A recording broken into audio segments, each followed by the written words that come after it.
last year, and it involved the TDA.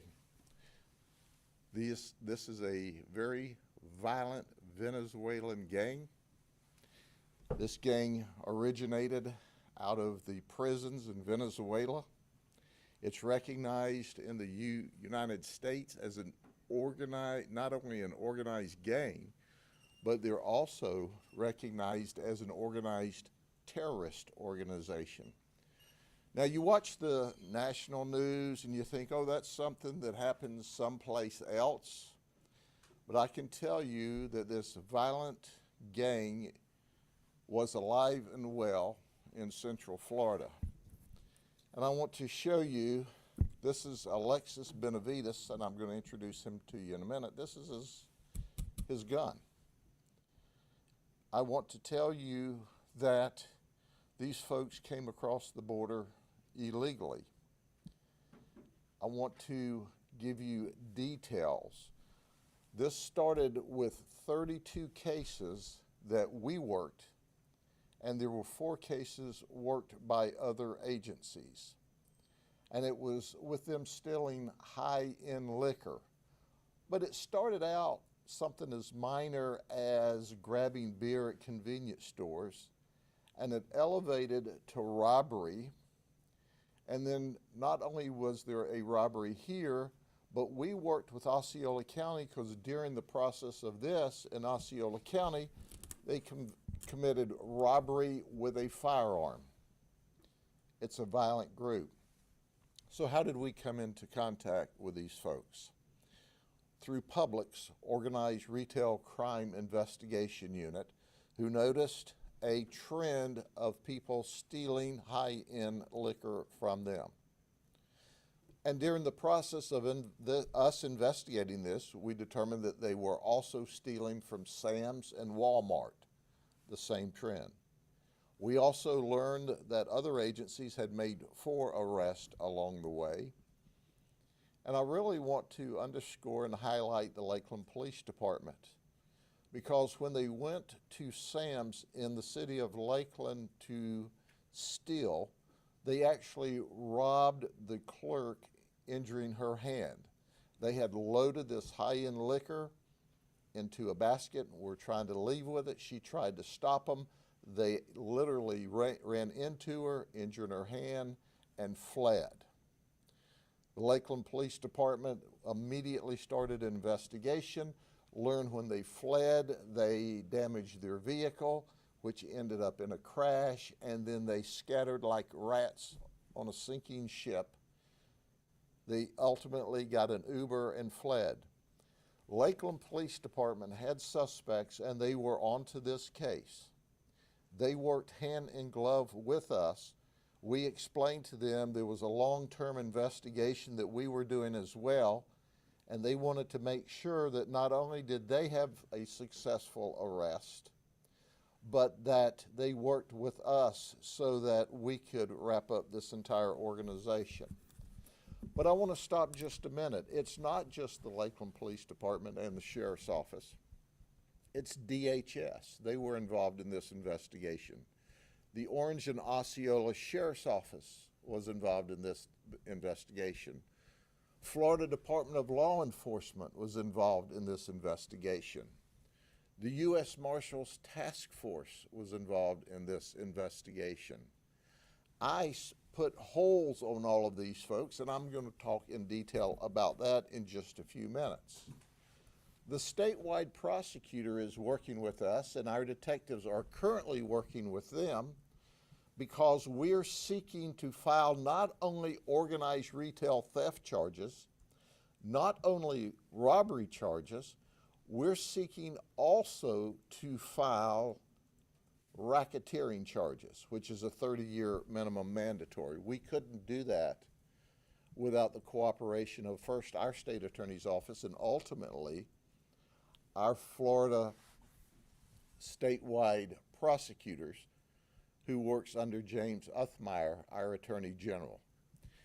So when you look at this investigation and you look at all these investigations, no one agency does this. So I want to underscore and recognize each of them.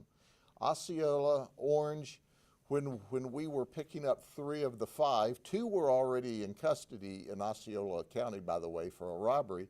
They sent teams of people out to help us with surveillance and with entry to make sure that we had sufficient help to do this appropriately, because these folks are violent and they're dangerous.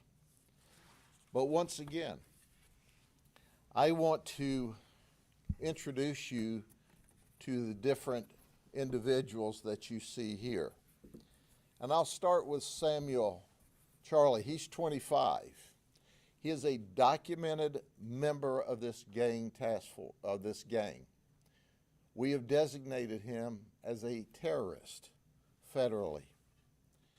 He has a criminal history in this country. We don't know about his criminal history in Venezuela. He came here through El Paso in 2023, walked into the border. It was wide open. It was not difficult. He was one of the leaders in these theft operations. He's unemployed, and that's a common theme you'll hear throughout the day. None of these people are working in the United States, but they're living high. So what does that tell you? They're committing crime. They came here illegally through the Biden open border, all but, I believe, one. They're robbing and stealing from those of us in the United States who behave. And at the end of the day, we didn't have to search far for him, because he was already in the Osceola County Jail, charged with a robbery that occurred during the period of time we were investigating this organized retail theft group. Then there was Ramon Luna. He's 26. He is an associate. So why do we call him an associate? Because he has not been certified yet, but he's running with these gang members. When we finish our investigations and we finish working with the feds, we anticipate that all of these folks will be documented as gang members. Only 2 are, but he's an associate of theirs now. Interestingly enough, even though they claim not to have known each other, guess when he came through the same month, September 2023, in El Paso, illegally. And at the end of the day, you're going to see pictures at the end of them partying.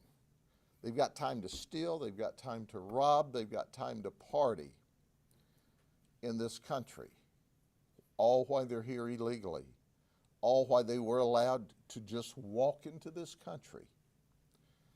Then there's Aldemaro Mendoza. He's 26. He is also an associate. Now, he's the exception. He came in 2016 as a Detroit Tiger minor league prospect. He didn't make it. He didn't even make it to the minor leagues, but he was a prospect when he was brought here. And guess what? He failed to deport. So while he had a legal status in 2016, he failed to deport.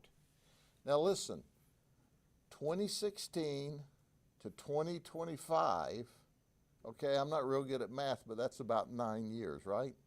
The federal government has him in deportation procedures, but in 9 years, they can't get him out of here?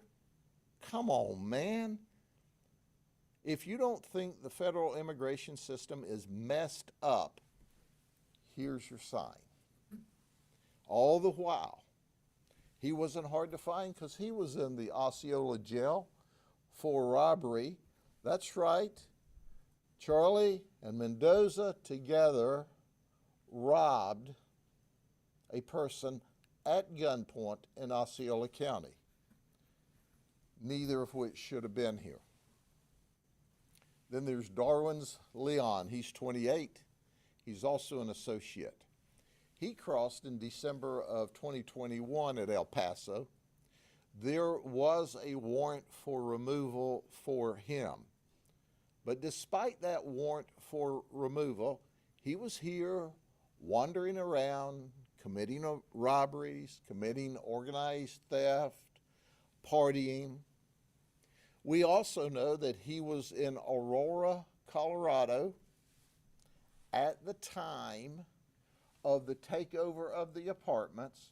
We cannot, and I underscore, we cannot tie him directly to the TDA that was doing the takeover, but he was there during that time period, and he was an associate, and he's running with them. He's also showed up in other areas of the country. So is he employed? Of course, none of them are employed, because why bother working when you can come here illegally and just steal from those of us in this country? Then there's Alexis Benavides, who's 27. He's a documented TDA member. He's also, I might highlight, currently a suspect in a murder in New Mexico. But he's also been to Illinois. You know that state that thinks you ought to protect illegal immigrants? Maybe there are other suspected murderers in Illinois they want to protect. I mean, just thinking out loud. He's supposed to be higher up in the organization. And when I asked, what does higher up mean? They just said, well, I said, is he a leader? Is he a boss? No, he's just well respected and higher up in the organization. So when did he come across? August 2023 at El Paso once again. So while he's got a criminal history in Illinois, we don't know what their criminal histories are out of the country, but he's pending a federal warrant for removal. So at the end of this operation, we have these 5 people who are in this country illegally. And not only are they in this country illegally, they're not working, they're not pretending to work, but they're stealing. One of my detectives, and by the way, my detectives are the very best, and this is just one more example of their brilliant work and their relationships with other federal, state, and local law enforcement and prosecuting groups, said they continued as the investigation went on and we tried to tie them together. They continued to become more violent and more violent and more violent. Now we know there should be one map here that shows the state of Florida and the different areas. So regardless, we don't know what all they did in Illinois. We don't know what all they did for sure in New Mexico. But what we do know is the whole time they're here, they're committing crime. And that is just one more example of that. So I want to share something with you. I want to share, Ramon Luna, you see some of them are smiling here. But I want to focus another picture of Ramon Luna. You see, it's not such a happy time. Life as he knew it is over. Is he crying because he can't steal from Americans anymore? Is he crying because he can't rob people in the middle of the night anymore?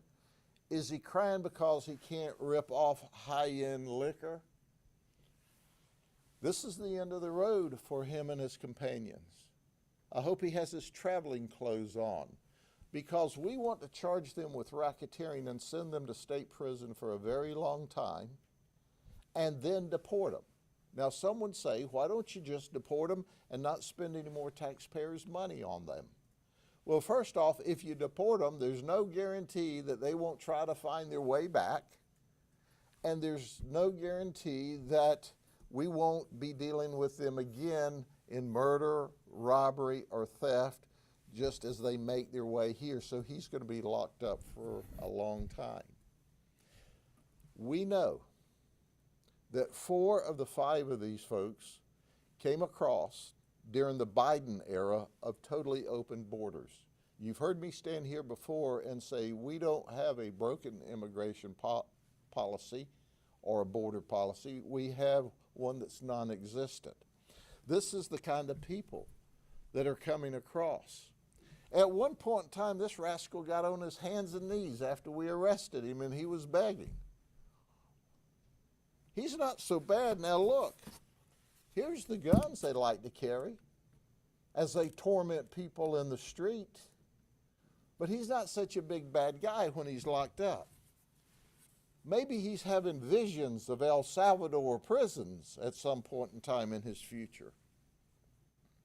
We know that sometimes 2 of them, sometimes 4 of them, sometimes all 5 of them did these grabs at the same time as they would enter and rob and steal.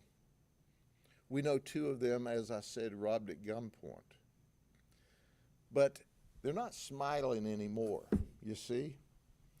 They're crying. They were smiling during the Trump era. I mean, during the Biden era. They were smiling when they came across. I think we have a picture, another picture of that too, of some of their smiling and their partying. You see, they came across illegally. They were stealing. They were partying. They weren't working. They weren't adding anything to this country. And then you see how cool they are as they sent their pictures back to their buddies in Venezuela and how they bragged about being here. And at the end of the day, they thought it was real cool. We're bad dudes. And they're playing people for a fool. I like to think about, who is it, Van Hollen, that just went to visit this illegal in prison, okay? Well, let me tell you something, Senator Van Hollen. You come here to visit these guys, you'll be talking to them through a glass. There won't be any handshaking. There won't be any politicking. These are criminals, and they're dangerous. And when are we going to figure it out as a nation? These people don't belong here. I'm thankful that President Trump said enough is enough. I'm thankful, when he came here, all of those smiles turned to cries. They know it's coming. We are out arresting people. Right now, I think today I have about 70 or 72 on ICE holes in the county jail. Make no mistake about it.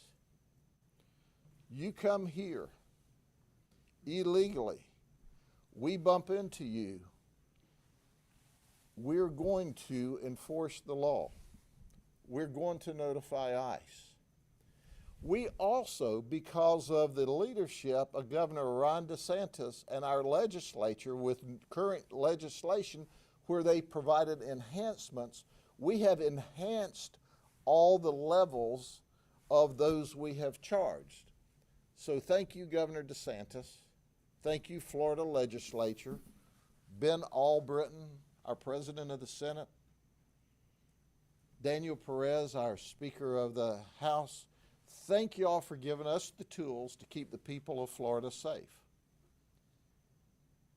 So my last editorial comment. For those of you across the nation that think this is okay, why don't you find you some violent gang members that we have also designated as terrorists and take them into your home. Let them sleep in the bed next to your children. Let them drive your car, illegally, by the way. Let them live with you, because when you ignore these people and you think it's okay for them to be in this country, they are tormenting and terrorizing and stealing and robbing and murdering people. By the way, you notice the TDA didn't take over any apartment complexes in Polk County, because we'd have gone there and wore their butt out the second they showed up and locked them up before quick. So wake up, those of you who are wanting to protect this kind of criminal, and shame on you. I am so proud of our state attorney, Brian Haas. I am so proud of our Florida Attorney General and his statewide prosecutors, James Uthmeyer. Together, we're working with all of our partners to get these folks locked up in jail and subsequently prison and subsequently moved out of this country. I am frustrated with a complex federal system that seems to pay more attention to illegal aliens in this country than they do the safety and the security of those that are here legally and the U.S. citizens. Are there any questions? On the three who were not currently in jail, who were not in Osceola jail, were they arrested like at a home? Was it in the act of one of these crimes? No, they were arrested pursuant to robbery warrants that we obtained, our organized retail crime team, and Osceola, Orange, FDLE task force. They were in Osceola County. They weren't residing in Polk County. They went over there, staked them out, identified them, and took them into custody. How long they were in the business of stealing? Well, I believe they were in the business of stealing from the moment they stole their way into the United States of America. There's never been any evidence that they've lawfully worked. So they came here and started stealing and started robbing, and we suspect murder on this one. And we don't know what we don't know yet, but all of this investigation on these guys is still underway. Let me ask, how long have they been, are you aware that they've been here in Florida committing criminal acts? We know we started the investigation with Public's organized retail crime team. When they brought it to our attention, they saw a pattern in the Public stores across the state. So I'm telling you right now, they came across this country, they've never worked, so they have more than likely been stealing from the moment they stole their way into this country. So more charges are expected? Oh yes, absolutely more charges are expected. We are working hand in glove with a statewide prosecutor who is simply the very best. These guys are into it up to their eyeballs, and we're going to go ahead and finish sinking them in the criminal justice system when we complete this investigation. Sheriff, there's been a national conversation about due process. You said that you want to see them in state prison, which implies a due process. How important is that to you, even when people are here illegally? It's amazing to me that somebody can steal their way into the United States of America and receive due process. But due process, as we think of it in the criminal justice system, is not the same as due process in the immigration system. Due process in the immigration system means being taken in front of a federal deportation judge or federal judge that deals with immigration issues. So it's not the same complexity. But they're backed up years and years. I mean, this one person has been here since 2016. Now, he started here legally, but he overstayed his visa. We've got the federal system. That's where you need to dig in and say, hey, think about this. As violent and dangerous as these guys are, their associates are gang members. Only 2 of them had removal warrants. 1 of them was in the process. 2 of them had nothing yet. And they're here illegally. The federal system is just all tangled up in its underwear. And they can't get these people out of here in a year or 2. It's decades. So we need to jump up the immigration judges. We need to jump up the infrastructure if we're serious about getting those out of this country here that are illegally, especially those that are committing violent crime or committing crime. And there's not 10,000, 20,000, there's millions. According to what we're told, there's at least 1.4 million with a deportation warrant at the federal level. 1.4 million. That's what we know about. Some of these violent gang members, known as a terrorist organization, didn't even have that going for them yet. Now, ICE has got a hold on all of them. But I work with the ICE people on the ground. They are working so very hard. But you know, when you're handcuffed and hogtied at the ankles, it's difficult to do what you need to do to keep the people safe. I've said this before, and I'll say it one more time. President Trump's got to get that big black pen and an executive order and start signing and saying, hey, y'all are not listening to what I'm saying. We're going to get these folks out of here quick. And if it takes this, or it takes reallocation of funds, or whatever it takes, if we've got 100 deportation judges, we need 1,000. If we've got space to keep 1,000 in the state of Florida, which we don't, have 1,000 extra beds, but we need capacity, and we need a system that picks the pace up. It can't get better by itself, and if you do the same old thing with the same amount of resources, the same way, you're going to continue to get the same results. And the same results is that the federal system fails, and it doesn't fail because of the DHS, ICE workers, Border Patrol on the ground. It fails because of the policy in place. Just to clarify, so people understand the process of how this works, so they, obviously, with the combination of their ICE detainers and now elevated charges, they're not getting out until they're prosecuted here, provided they're convicted, they'll serve their sentence here, then be deported. That's correct. Yes, ma'am. I understand you have an ICE agent working here in Polk County over at the jail? Yes, there is an ICE agent that is embedded at the Polk County Jail right now. That gentleman is working miracles. He is able to help us confirm that people are here illegally, that are arrested, and he is expediting the ICE process. There's just not enough of them. I'm telling you, we deal with them every day. As you know, I am currently the chair of the Florida Immigration Council, and I work with them, and the supervisors and the agencies are working wide open. We've got to have policy change to make an appreciable difference.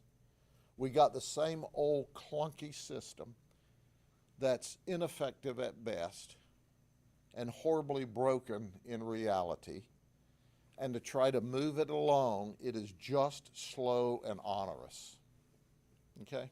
How long has that ICE agent been there? About 3 weeks, maybe. Don't know if you have this number, but we last saw you maybe 2 months ago when you first talked about speeding everything up with the ICE process. I know you said you have about 70 to 72 ICE holds now. Do you remember how many there were back when you first had that press conference? I can tell you what we've always done. And I say always, I'm talking through this Trump administration, the Biden administration, the last Trump administration, the Obama administration. We've always, every 24 hours, given the information to ICE. ICE runs them through their system, and they said, hey, hold this one, or we don't want them. The problem is, most of those that were arrested that weren't lodged in jail for a long period of time got out on bond before we got any feedback. And legally, we have to release them. During the Biden administration, the numbers of people they even tried to hold diminished significantly. That has changed, that's turned around. But still, there's a capacity issue. We've got a governor and a infrastructure at the state where we've gone to the federal government and said, hey, we'll put up temporary housing, 1,000 beds, 10,000 beds. We are training, state troopers are already trained. We're in line to be trained by ICE to be field task force officers. We are doing everything under great leadership from our legislature and Governor DeSantis to spool up and help the federal government. The feds are helping and working hard on on the local level. They don't have the policy change that allows this to speed up. And the word's got to get to the president. Mr. President, we watch the news, we see what you say, what you're trying to do.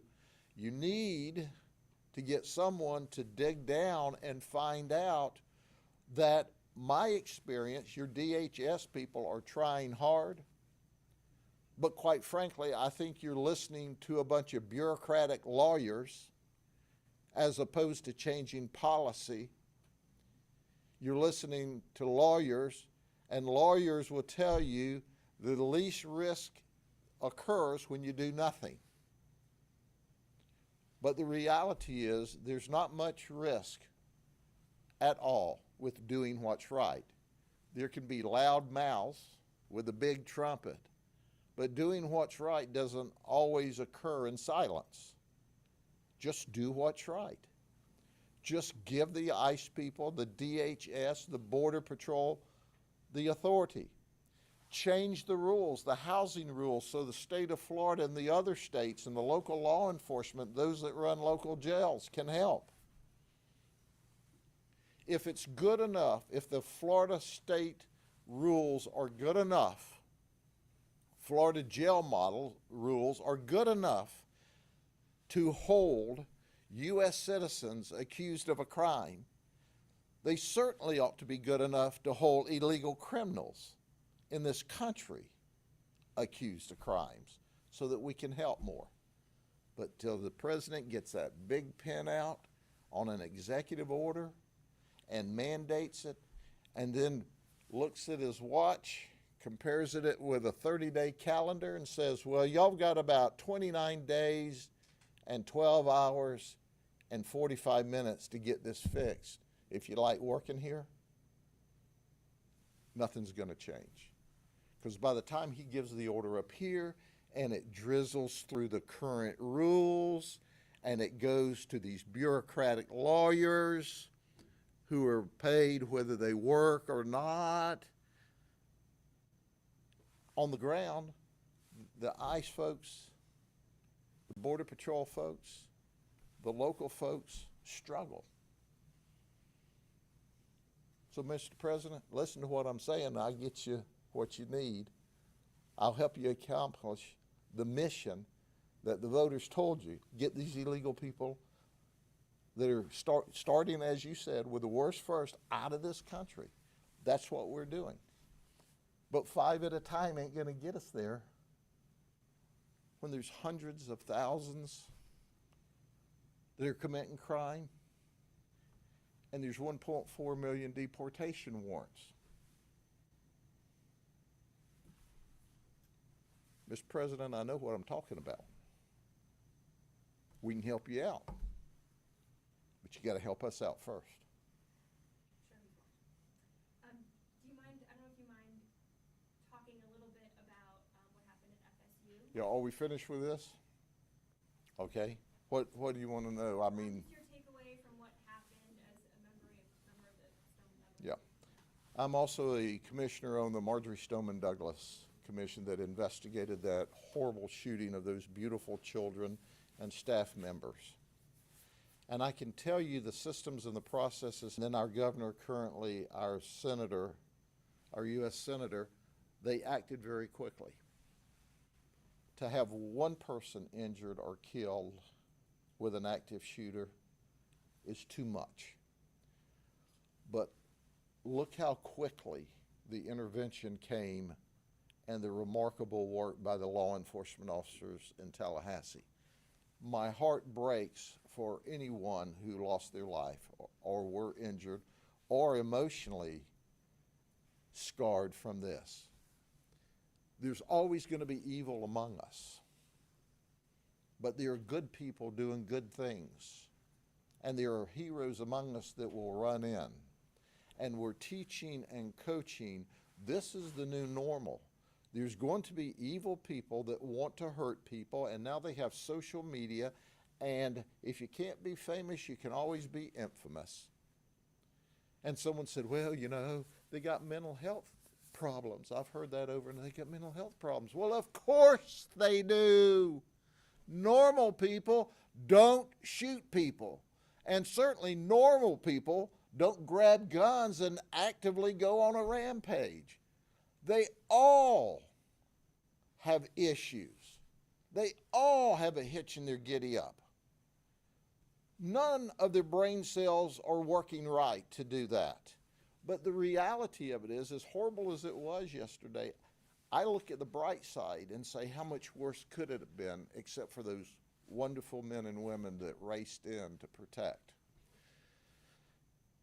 Then the thing that I think just crushes everyone's soul is the Leon County deputy who for 18 years has stood in the gap between good and evil and done what was right, and was currently a school resource officer, as I'm told, the one that will stand in the gap and run into the danger to protect children. It was a child that she apparently adopted at some point in time that did this. It crushes you for anyone to do it, but I think it's a clear illustration that it doesn't make any difference. No one is above the possibility that someone in your family can do something like this. The question always is, what did we know and when did we know it? But I can tell you that no one works for 18 years in law enforcement successfully without being horribly mortified by what happened. Can you speak a little bit to preparedness, what the sheriff's office here does with local universities and how important that is? Back in the day, before Marjorie Stoneman Douglas,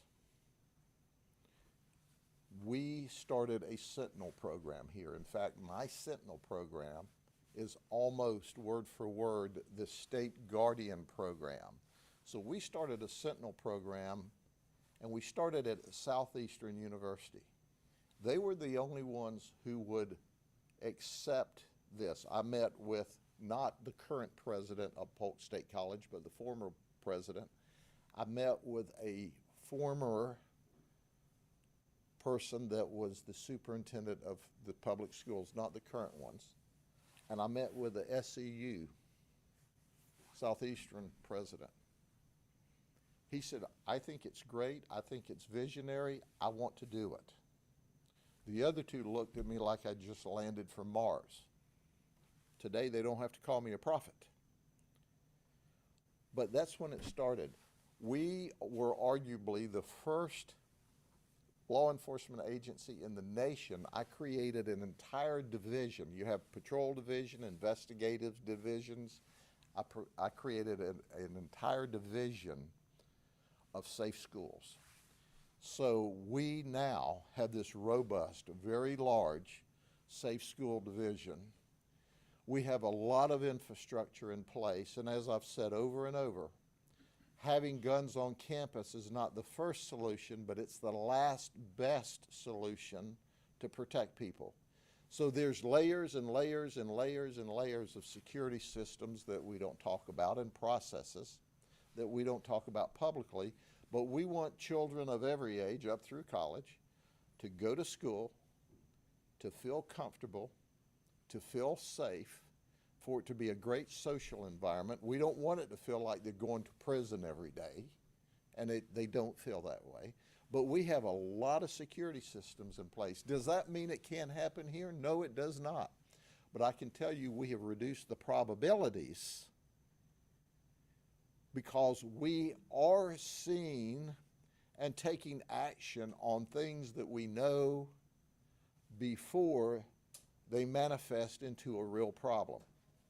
So the number one thing for everybody, if you see something or hear something or feel something, say something.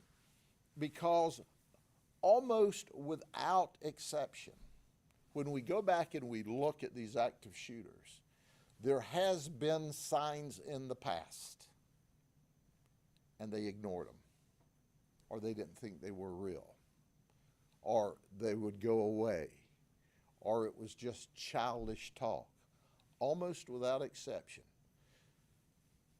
One of the biggest security measures we have, beside guns on campus by very well-trained people now, is if somebody says they've got a gun, they're going to shoot, they're going to stab, they got a knife, if they say it, we take it for the absolute truth until we do a complete and thorough investigation and determine, like it is 99 9/10 of the time, childhood chatter, angry chatter by kids. We deal with the right level of intervention, but you don't know you take everyone serious.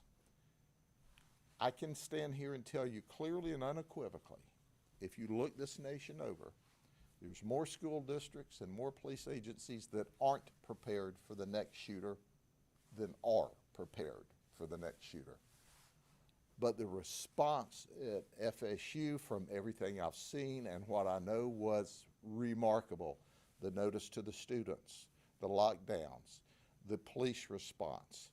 They did a remarkable job. It crushes me that anyone was hurt or killed, but how many did they save? We'll never be able to measure that. And then goes quickly, do you think that the Stoneman Douglas Safety Commission will be reviewing this incident? If our job is to look not only at Marjorie Stoneman Douglas, but to look statewide, so I would not be surprised at all if our chair, Sheriff Gualteri, who, by the way, has done an awesome job as our chair, that doesn't come before us to see. And I think, once again, I've only seen the news reports like you have. It's too soon, it's too new. There'll be after action reports, but at least initially, what I saw was impressive. Just going off of the discussion about guns on campus, I know there's been discussion about potentially allowing concealed carry on campus. I know people feel one way or the other about it. Is that something in this situation that you think maybe could have been a positive if that was allowed, or do you think the discussion should continue to happen? Well, you know, you can have the argument on both sides of the issue. Quite frankly, I am not sure that 18 to 22-year-old boys in a frat house on a Friday night need guns. But I can tell you unequivocally, if you had the right person armed with a gun at that moment in time there, and they could have stopped it before it got to where it was. But look, folks, I must tell you that any loss of life, any injury is too much. But that was really compartmentalized compared to what it could have been. It appears from at least the initial reports, and I've tried to search up everything that I could see, that under the circumstances that they were presented, their response was remarkable. Okay? Thank you all very much. Thank you. Have a great Easter weekend. Bye-bye.